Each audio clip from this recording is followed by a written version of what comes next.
Welcome to the Property Couch, where each week you get to listen to two of Australia's leading property experts. Bryce Holdaway, co-host of Location Australia on Foxtel's Lifestyle Channel, and Ben Kingsley, Chair of Property Investment Professionals of Australia, and the 2014 and 2015 Property Investment Advisor of the Year. All right, folks, you're on the Property Couch, where each week Ben and I bring you the insider's guide to property investing. Welcome to the couch, mate. No, we're not allowed to say it. Politicians don't really want to reset. No, we can't say it. No, we don't want to change confidence, business confidence is already, pretty much down the creek, but everything else is all right. So we can't use the word recession because it's not good for the economy. No. But what did we see yesterday? GDP numbers? Dropped. Down 0.5. So the world's caving in. But it's not really. It's only the fourth time since the last recession that's actually happened, isn't it? Is it the fourth? I think it's the second. No, I think there's definitely been three. Well, 93 was when we had our last technical recession, but that was a good recession. That wasn't a technical recession. That was technical recession, for those people who don't know, it's 2 negative quarters of GDP. So, but here's an interesting fact: since the 2000s, the economy has grown by 40%. That's a big growth number since 2000. Mate, we've got a lot of 20 to 30-year-olds listening to our podcast. They've never experienced not having hard a job. times. I know, not even being able to get a job. So that's a bit crazy. But so I want to just quickly talk to that before we get into what is this is probably one of my favourite shows, because Bryce is stepping up to the plate. It's the bottom of the ninth, the 2 strikes down, and he is going to deliver how to negotiate to win. One of the best buyers agents in the country is going to unpack his frameworks. I'm excited by this. No pressure, mate. No pressure. But anyone who's about to negotiate can use some of these things, and hopefully it bags them a good deal. But on that point, we've had a few people write in, tell us they're investing pre-couch good. and post-couch. Yeah. So that's coming up. We're probably going to do it we're not sure how to communicate that. So probably a webinar so that we can do the links and see what people have done. That's cool. But thanks to those folks who have sent that in. So I'll wrap up the economy story just quickly, because it seriously feels like we're not just ambling to Christmas. It's almost like we're stepping up and throwing a few wild ones. There's a lot going on. Like the economy is in an interesting position. So first of all, only 2 weeks ago, everyone's saying that's it. Interest rates have bottomed out. There's no more rate cuts. And we've seen our favourite banks. Are you listening, bankers? We don't like you this week. Bankers. They're just a bunch of bankers. Basically, they've put interest rates up for us investors. The variable rates. So not happy about that. But probably not keep a doing bad thing in terms of sentiment, though. Oh, look, let's go back to the recession point. I think I've said it a while ago. I really would like to see us bottom out, a quick hard bottom out, and then we get back on with it. But that's how recessions don't work like that. It's because that will then change the political crap that's going on in Canberra around just basically, the opposition, whoever's in opposition, whether it's Labor or Liberal, I don't care, but they burn the house down. They basically, the world's falling in. The Liberals did it when the Labor was in power, saying we've got a debt crisis, it's the worst thing, we've got to stop it. And then they get into power and no, everything's all right. And so now the Labor's turn to basically not let anything pass through Parliament. Are you listening, politicians? Get your act together. There's people that this matters to. Well, it's interesting that the last major reform was Paul Keating around the recession we had to have, and it gave him the catalyst to do those sorts of things. So even though no one wants to talk about the R word now, and let's be honest, we don't want to go into recession because it's not a good thing for confidence. But the Treasurer is out this week talking about the fact that he can't even get small business to get a 2.5% reduction in the company tax rate to 27.5%, and yet you've got Donald Trump threatening to bring that down to 15%, and in our region, we're noticeably higher than everyone else. So it all starts UK's going to 17% business. Yeah. Singapore and Malaysia have got a lower rate than we actually have to go down. When multinationals in the Northern Hemisphere and in the South America and the European Union, when they're sort of saying we want to set up in Asia, and Australia is usually their preferred option, but if we're going to sting them 30% tax, and they can set up in Singapore and have their domicile in Singapore and then put a few marketers in Australia, but have their tax raised. not going to work. So we want the jobs here in Australia, and same with Donald Trump. He's trying to drag back Google and Apple and all that back into the US. Well, isn't that the good thing about his presidency? He does think from a business paradigm. We don't know what's at the edges, but at least he knows how to create a business paradigm, which is a good thing. So we expect that the economy will bounce. We don't expect a recession at all. We expect better news in the second half, and we hopefully these rate rises won't be a catalyst for less spending over Christmas, because that's going to be, again, this is going to be a consumer return to good GDP numbers. And also there was pretty flat government spending because they put it all in the June quarter. And what was the other big thing? We still need business investment. We're still struggling from a business investment point of view. So, but will we get reform without a recession, without a big major shock? Unfortunately, we're going to have to not good reform, like good tax reform, where we basically raise GST and we change the way in which we tax households. We need that for decent reform. We're gonna basically play at the edges until we have that hard bottoming out, whenever that's going to be. Hopefully not for a while, but there will be a hard bottom at some point if we keep going like we are. Anyway, good point. So last week we had Rich Harvey on the couch, Ivis. So you produced that beautifully, so that everyone can go on. If you missed that, you can go to YouTube and check out our video, or you can just listen to it the standard way, Ben, through our standard podcast. And we've also got some exciting guests coming up. We do. We've got some great guests coming up, of which we've got the economist from the RIA group from realestate.com.au. Chief economist. Chief economist. Yeah. Oh, chief economist. Yeah. Fantastic. That's Nerida. And we've also got Prue Muirhead, which I met about a year ago now, but I've known her about it for some time. And she was the Property Investor of the Year back in 2009. I think it was 2009. Wow. And she has got a really great story to tell. So looking forward to the summer series episodes. Yeah, the summer series episodes will be good. And then we've also got our 100th episode coming up, Ben. It falls on Australia Day. Australia Day. So we'll be in here with our lamb chops and our Australian flag apron and listening to the top 100 from Triple J. But in the lead up to that, what are we doing? We've got 50 signed books coming up somehow, don't we? Yeah. We've got a little incentive, little episode. What's going on? We seem to be... Are we organised here or what? Why start now? Why start now? And apparently you've pulled your finger out. Have I? Yeah. We've got a case study finally that you promised a case study a little while ago. Probably about 42 episodes ago. Dad, come on. It was this side of August. Episode 20. It was a Facebook Live promise, and I finally had time to put together a little strategy for 30-something single people who are looking to retire on $100,000 passive income. So what we might do, $2,000 a week, is we've got for the book. Yep, we've got a new launch of our website coming up. So we might make that case study coincide with the launch of the new website, so that people can get their hands on it, so they can go and check it out. It's pretty cool. Oh, cool. Because one of our listeners, Greg Merrilees, is a champion at building websites. Yes. And he's been helping us, so we cannot wait to launch that. So fantastic. How long is that going, Ivis? No. All right, let's 2 more weeks. It'll be up soon. I just want to get into this time we're playing to win. If you want me. You're up and about. Not bad. Hey, mate, not bad. What the listeners don't know is we're actually harking back to the first half a dozen episodes where you've come straight from the floor lying on your back because you've got a sore back again. I still have a sore back, and it's just the drugs are kicking in. That's what we want to do. Let's be honest. Yeah. Okay. All right. So, how do we negotiate to win? So, mate, I've got this some information in front of me. Geez, you're building it up, aren't you? Oh, I tell you what. Starts off. I just, set the scene for me, because this is going to be gold.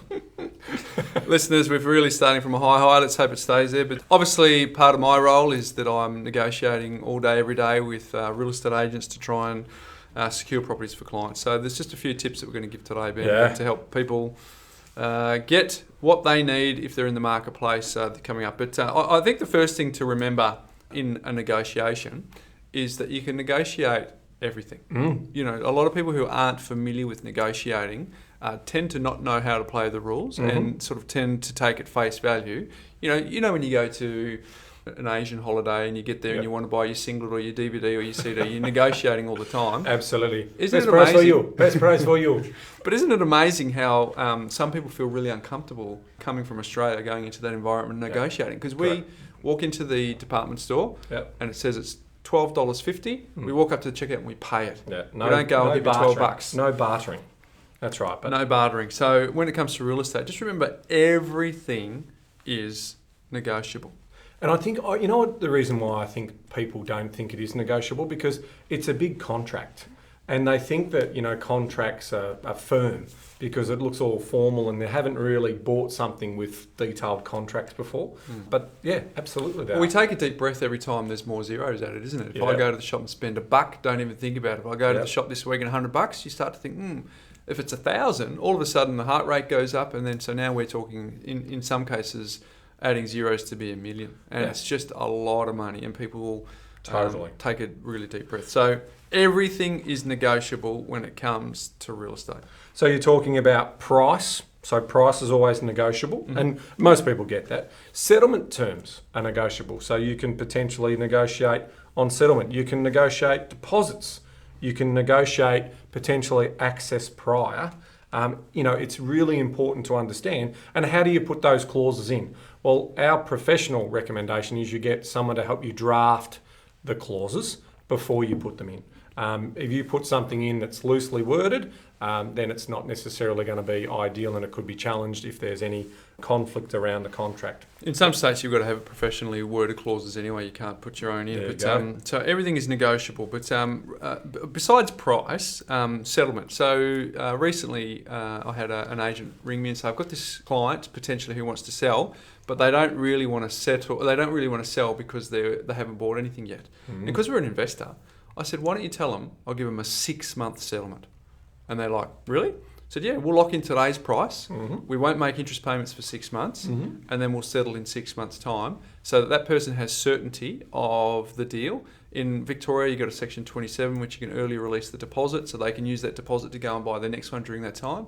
And then they can get a simultaneous settlement at the time for their next one. So they've got 6 whole months, whereas the standard in Melbourne is 30, 60, 90. In Brisbane, it's 35. In South Australia, it's more like 30. In New South Wales, it can be 42. So there's a whole range, but 6 months, that's 180 days. Absolutely it is. And you're locking in today's price. In fact, I've been involved in negotiations where I've actually put 3 options to the vendor. So 3 different options. One being price today, short-term settlement. Price tomorrow, long-term settlement. And so it's almost giving the vendor a choice of which one of the 3 they may want to consider. Now, that could also fast-track the negotiations to working the best parts of it. But these are, again, everything's negotiable. And you don't just have to necessarily put one offer on the table. Yeah, agreed. So I recently suggested a property that I wanted to buy. And do you remember I said you should buy it? Yes. And you said... the one in Adelaide? The one in Adelaide. And you said, yeah, no problem, but you were dragging your feet. And then all of a sudden I said, mate, I've got a client that would be really interested in that property. Can I pinch it under your nose? And you said, yep, of course, clients come first. So here's the kicker for you. Oh, here's the reason why. Because I was going to buy it in a self-managed super fund. And the reality is I didn't have strong negotiation ability because I needed to get, subject to building and pest and subject to finance. And in a moving market, I don't have the competitive advantage. So you knew that you didn't want to lose that good property. Well, do you know what I negotiated for them? What you negotiated? 6-week settlement, access prior to get the tradies in. Beautiful. And all of the work done by settlement, because it was an old stone cottage on 700 square metres of land. Yes, I know. I liked it. Don't worry, I was happy to buy it. The pictures looked like it was out of an episode of The Sullivans. So the kitchen was old, and the floors needed some paint, and the carpets ripped up. So we got access prior. We got access for the tradies to get in prior. We got access to do the works prior. And instead of the standard 10% deposit, we just did 15 grand. So mate, everything is negotiable. And we've got another happy client, so I'm happy for that, and I can wait for the next one. Mate, I'll make sure I get the next one for you. Yeah, thanks, mate. But you got to move quicker, right? True. Understand. Well, in the self-managed super funds, it's not that easy, especially when I'm pushing the envelope. I was going to give you a cheap fee as well. I was going to do it for 10% loading. You're very nice. You're very nice. Now, the next thing I want to talk about how negotiation is actually a science. It's a science and an art, isn't it? There's no set way, and no 2 negotiations are the same. So you've got to be, thinking on your feet. You've got to, sort of work out through a strategy. So take us through a bit of that. Yeah, well, the science is you need to defend your position with facts. So you need to know the vendor motivation. You need to know, what it's sold for. Well, we'll go through that, but what you need to pay, what it's sold for, what they're chasing. So you can defend your position with, but there's also an art to negotiation, and that's, Kenny Rogers. Was it Kenny Rogers and Dolly Parton? Know when The to gambler. hold them. No, I think Know it's when to fold just 'em. Kenny. Was Just it Kenny? Yep. So you got to know when to hold them, know when to fold them, know when to walk away, know when to run. So Yeah, sometimes you got to know when to push. Yep. Sometimes you got to know when to hold back. Yep. Sometimes you got to know when to pounce. Sometimes you got to know when to. This is just no good at all. Beautiful. And that's the art, and that's the thing that probably intimidates most people. Yeah. Because you're up against a real estate agent who knows it's an art. Yeah. And their number one tool is fear of loss. Yep. So they're going to see that you're excited, you're wearing your heart on your sleeve, and then all of a sudden they go, well, there's another interested buyer. Yeah. Another inverted commas. Yeah. So that's why negotiation is both science and art. I always say, when you're at an auction, it's 2-part strategy, 1 part bluff. Yeah. You've got to understand how that bluff works. And to be honest, that only comes from experience. Look, and that's where, if you're ever wondering where value sits with a buyer's agent, that's a big part of that. That skill to be able to, negotiate to win, because you know when to push the levers, when to pull back, when to, effectively do all the things. So Nicole bought a property this week Yep. from an agent who's notorious from not selling prior to auction, Yep. loves going to auction, not going to happen. But what she knew is that in the past, if you put a pre-auction offer in, generally you show your hand and it doesn't necessarily work in favour of you, particularly if you don't know that if the vendor actually wants to go to auction, it's no good. Correct. But what she knew from the relationship that she had with the agent is that 2 of the other key buyers had bought elsewhere. So tick number 1, information is what we need. Yep. Tick number 2, The facts. the vendor was petrified of the auction process. Yeah. So therefore, used that information and that positioning and that art of negotiation to know, okay, let's take away that vendor's pain. Yep. Let's not let them go to auction. Yep. And let's take advantage for the benefit of the negotiation for the client, that the 2 other main forms of competition have gone. Yeah. So we're in a strong position here. Because one of the things I often see rookie mistakes are, the rookie mistake that most people make is they put their offer in, and then they might do a really good thing. They might have this offer lapses, which is, I think, a good part of the negotiation piece. This offer lapses at 5 p.m. on Thursday. So that's it, and then I'm walking away. And then at 5:05, they ring. How did I go? Did we get it? Is it all right? Oh, yeah. Oh, no, what, we're going to go. Yeah, we'll change it. Like we still want it. That is the classic case of, the rookie mistake. And that puts the power back in the vendors and the selling agent's hands, because they're like, you chase me. So when the vendor's chasing you, that is usually a good sign. Oh, it is. You got to read the play too, because some people say to me, a few clients say, hey, look, let's put an offer in and let's make it expire at 5 o'clock tonight. And it's 12 o'clock. Yeah. And you got to go, well, in some markets that will work. Yeah. But in this market, part of the negotiation is just actually securing it and trying to get it. Yeah. You don't want to play too Correct. cute. In tough markets, that's not going to work. Playing the timing game, let them come back to us, is not going to work. But in other markets, it works a treat. So my number one sort of thought or thing that someone is doing, I've said it in previous podcasts, and it is universal, and it is something that you must do, is understand the vendor's motivation is number one. It's the key to negotiating, powerfully, because vendors, believe it or not, Ben, can be driven by things other than price. Mm-hmm. And if I know that they're driven by, like we said before, about long settlements, need access to the deposit, or if I know that they just want to cash out and there's no time pressure whatsoever, and they don't care who sells it and they'll just wait around for their price. Again, that's information that helps you structure the way that you're going to try and put your deal together. And I know I'm being a little bit cynical here, but what's the best D word that we like to hear when we understand the motivation of the seller? Divorce, debt, death. So it's usually, I like the divorce one. Now a good selling agent will avoid answering that question. So if you say, why are they selling? They'll say, their circumstances have changed. Right? Great way of just sort of trying to, straight back that response. So if you ask a direct question such as, are they divorcing? There's no real way around sort of being honest about that. Oh, look, I'm not at liberty to say, well, that's a good answer, because if the answer was no, then the answer is no. But any other way in which they talk about that. So now, obviously, again, it's being opportunistic. It's not great. We don't like to see people not, work out their situation, their personal situation. But that obviously means that we've got to motivate a seller. Yeah, agreed, mate. So my other point is treat the selling agent very well. I agree. I'm baffled at how many buyer's agents I see take an adversarial approach to selling agents, because we've got great relationships with selling agents all across the country. And the amount of times I say to them, I will never deal with X buyer's agent. There's no way I will even take the call from B buyer's agent, largely because they are adversarial and they try and trick the agent or just make them look stupid at auctions. It's just a really flawed strategy. But there's many reasons for treating the agent well. But number one is you need information. My first point was find out the vendor information. You ain't going to get that easily without the agent involved. Now, chances are you can get it in other ways. You could be in the same street, talk to the neighbour, and the neighbour says, "Oh, I know that for what you just said, they're getting divorced, or an overseas job in another country." So you can get it, but largely speaking, the main conduit of information is actually through the selling agent. Yeah, and look, if I see a neighbour out the front, I will go and introduce myself and ask a couple of questions. How are you going? I see the property next door selling. Yeah, are you interested in it? Yeah, I am. What's the street like? What's it like living here? How have the neighbours been? What's the, do you know why they're selling? All of those things are also very helpful. Yeah, because it's those accidental, casual conversations where you can get your best intel. Yeah. Like, because I went past a vendor on the weekend who was in the neighbourhood, happened to stop, chatted away, and he goes, yeah, I'm trying to get this property sold before Christmas and it hasn't even been listed yet. Oh. So I know it's a short campaign. Yeah. So it's an off-market or a pre-market. But it was a throwaway conversation that he gave me that he didn't realise how unbelievably good that gold was. But treat the selling agent well. You can't bypass them, so build rapport and trust with them as quickly as you can. Don't waste their time. Know that they're, as I said to you in a previous podcast, know how they earn a living. They sell their time. They don't clock on and clock off, get paid an hourly rate. They just sell their time.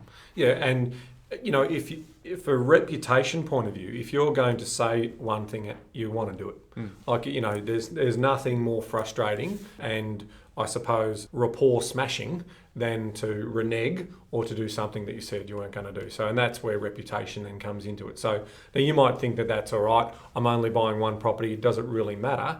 Well, the reality is they could potentially make it hard work for you to get to settlement. And we've had stories where they go back to the vendor and they've got two offers on the table, and then the vendor hears the story of who's the buyer, and the selling agent goes, "Oh, they're just a nightmare to deal with. They're just disrespectful." Well, give it to the other party. And it could be even a lower price. Yeah. Because you just don't know. I mean, the selling agent could have an amazing relationship with the vendor as opposed to a new relationship, and they go, I just want someone to be happy, and if they're going to be rude about it, we don't want to deal with them. Yeah, human nature. If you tick them off, they'll do everything they can to make sure that you don't get the deal. I agree.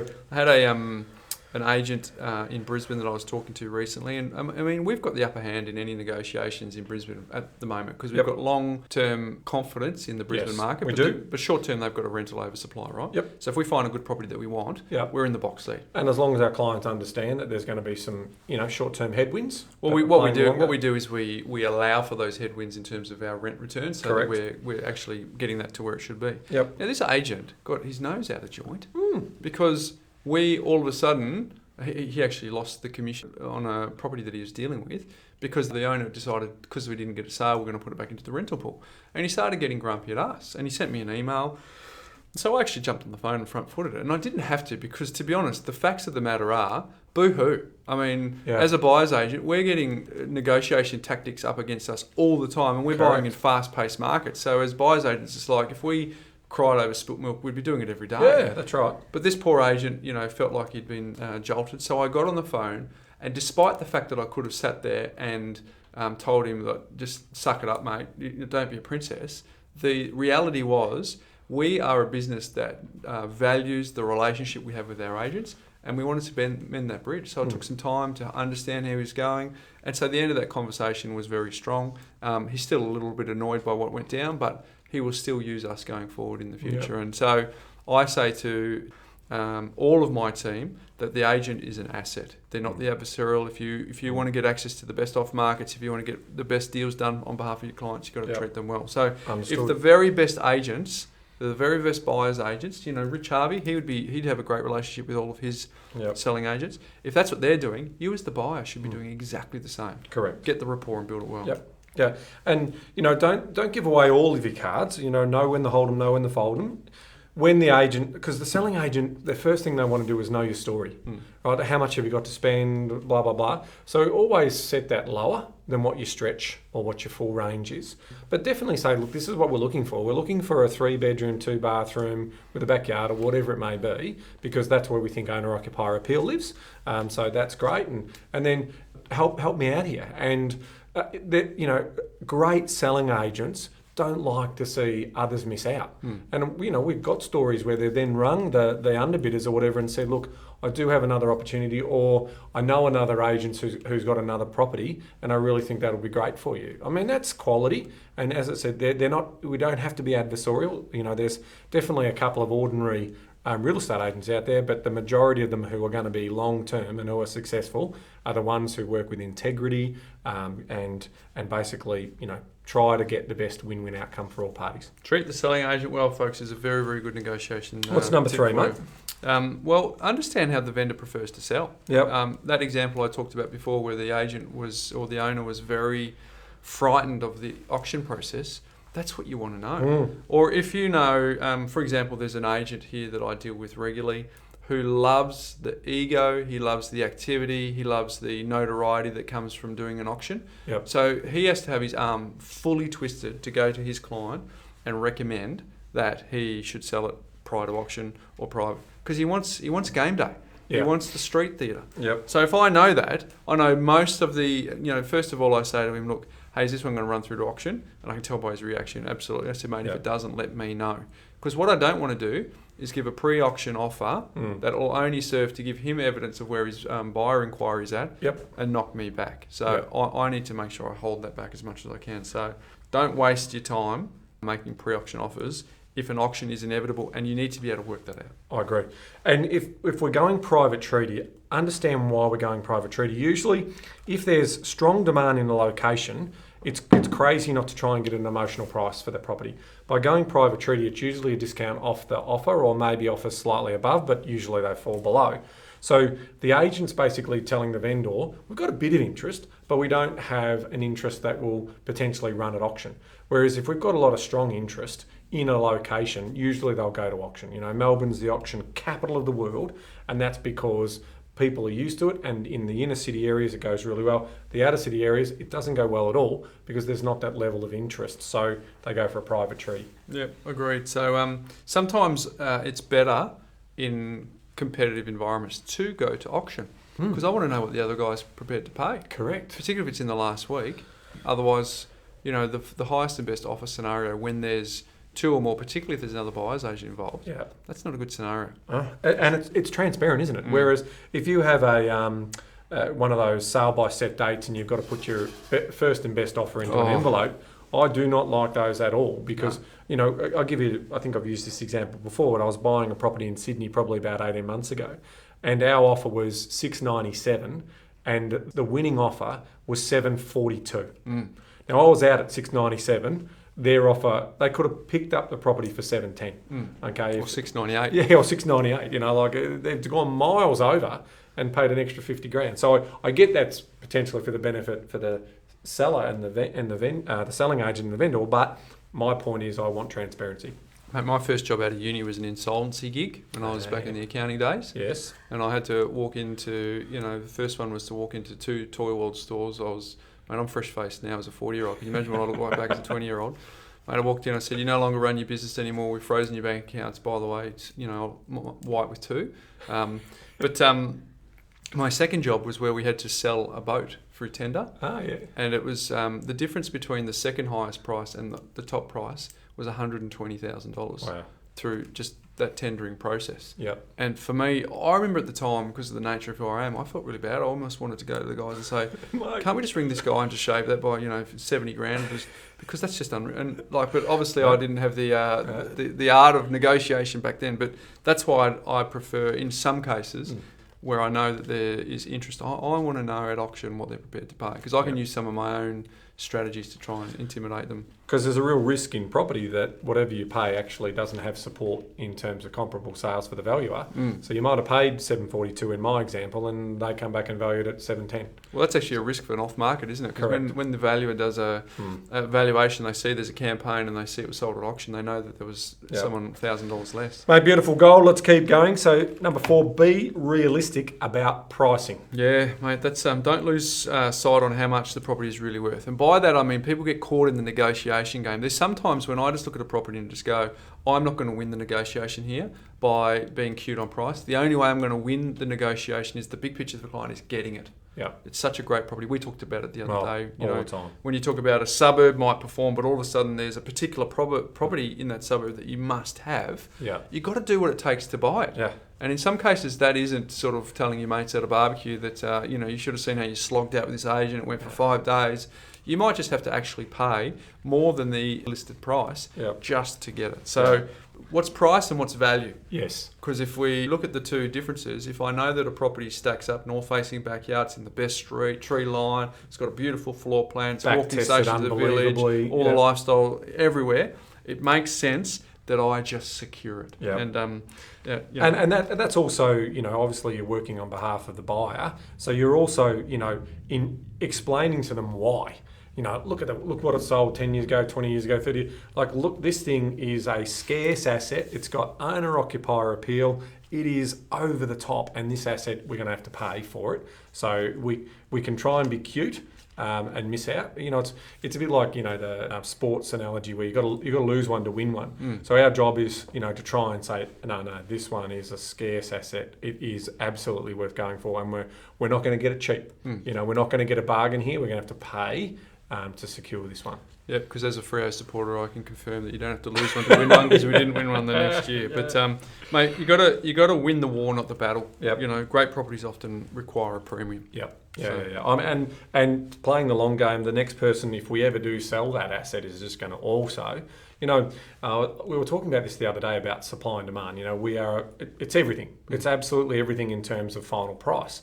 But you can have an area that may not have strong demand score in terms of how we analyse things, and we potentially see one unique property that comes up and everyone's all over it. So it's like, well, okay, so the suburb or the local area doesn't have that. But that, don't get me wrong, demand supply score is everything that we look at, but you can always pick out some gems as part of that process, can't you? Yep, absolutely, mate. The next one is a bit of the scout stuff, be prepared. Yep.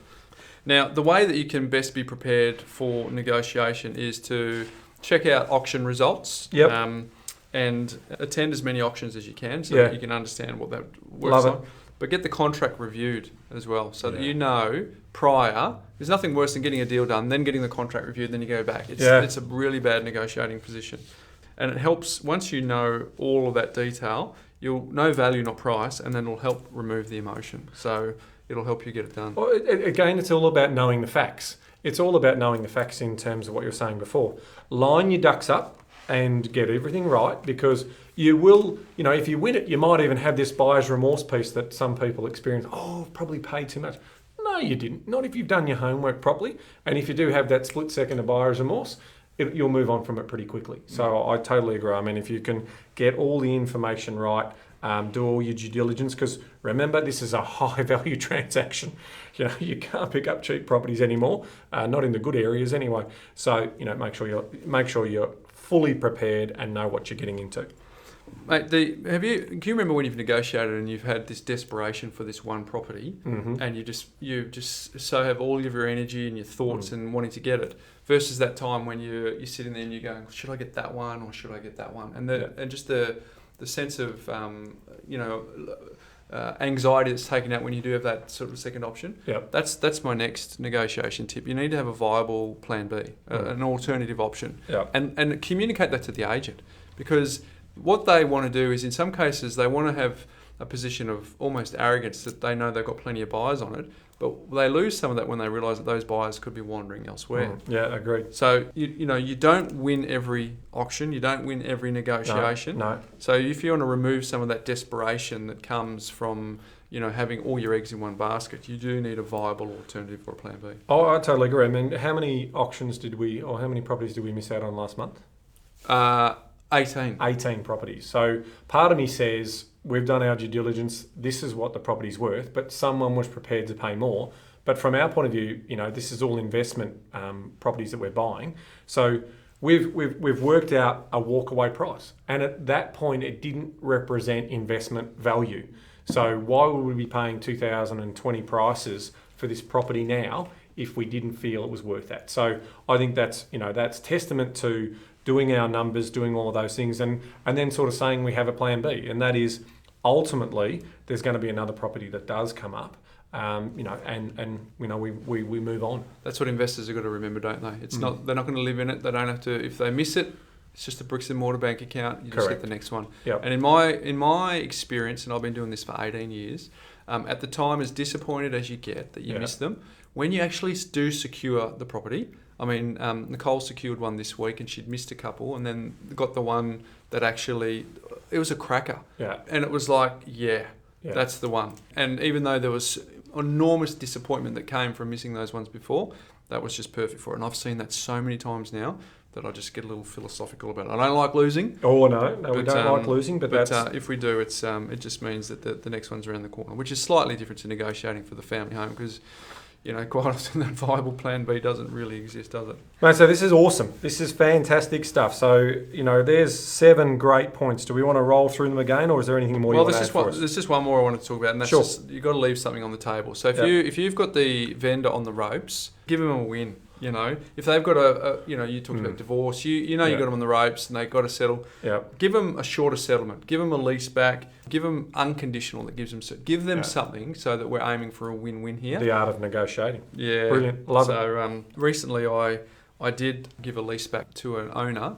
Their settlement for the next property was a week after the one where they settled on this one, but they needed the money to settle on the next one. Yeah. They paid for all of our costs to draw up the license agreement, plus market rent for the rent, and they had to give us 2 open for inspections in the week leading up to, and they had to allow the photographer to come through to the property to take all the photos so that we could have seamless. So they got what they wanted in a win, we got what we wanted in a win as well. So these are the things that we need to structure. So because obviously if they didn't settle, there was a week of penalty interest on the new settlement of the new property, and potentially that vendor getting concerned that they were going to not settle.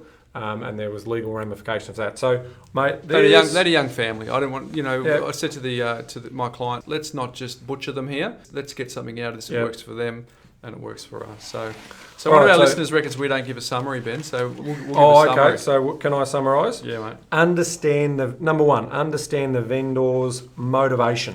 That's the first point. Number 2, treat selling agents well. Okay, respect. It's a professional environment.